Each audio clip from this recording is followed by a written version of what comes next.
So can you tell me your first and last name and your age and where your hometown is? Hometown is Forest, Virginia. My name is Beverly Were, and I'm 25 years old. What's your current opinions on the current Congress that's before the midterms?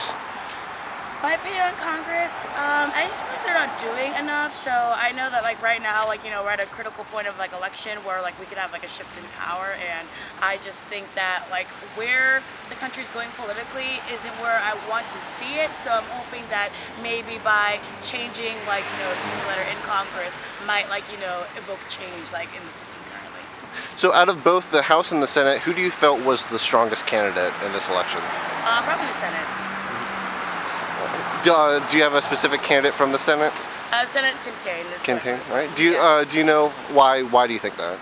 I vote for Tim Kaine just because, you know, he's done a pretty good job so far, and, you know, I have the same beliefs as he does, and I just believe that, well, hopefully, I know all politicians, you know, have like different, they say one thing, sometimes it might be like another thing, like, you know, they are like people pleasers, but I think like his ground beliefs, you know, are similar to mine, so I'm hoping that, you know, he continues to just like, you know, serve like our state and our country more for us. So, as a voter, do you feel the rights of voters were respected during the process this year? Right to vote, definitely. And did you have any problems at all when you were voting? No, not at all. Right. So, Virginia is actually one of 4 states that permanently denies felons vote. That's called felony disenfranchisement. They can appeal to the governor, though, and the governor can give them their voting rights back.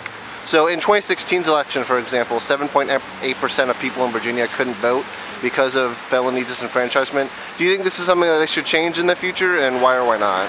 I don't think so, just because, like, you know, if you, like, do a crime, like, there has to be a consequence, and, like, I understand how people think it might be, like, unfair, but, like, I think it's just part of, like, you know, a way to, like, sort of, like, deter people from doing it, because if people are like, oh, I can, like, commit a felony, serve some time, and then that's it, it's not going to affect my life any which way, whatever, then, you know, it's just, like, one of those things to try to, like, you know, lower, like, crime, if that makes sense, so I don't think that should be changed. It sucks, but, like, you know, it is what it is, if it makes sense. So why do you think Americans should vote? I think Americans should vote just because if we don't vote, then what's going to happen is, you know, the people in charge are just going to like elect. If you don't vote, I feel like you don't have any room to complain, because the people that are like in charge, that are like incorporating, you know, the rules that we have to follow on a day-to-day basis, they can take that power, it can go to their heads, and then we could see like a dystopian future, if that makes sense. So I think it's like important to vote and like let our voices be heard, because if we're voting and our voices aren't being heard and things aren't getting any better, then it's like, okay, something's got to give, if that makes sense. Like if we're all getting together for the common good, then at least it shows that we're united and that, like, you know, we care about what's happening, instead of being like, ah, whatever, it is what it is, out of my hands, just sheep following me.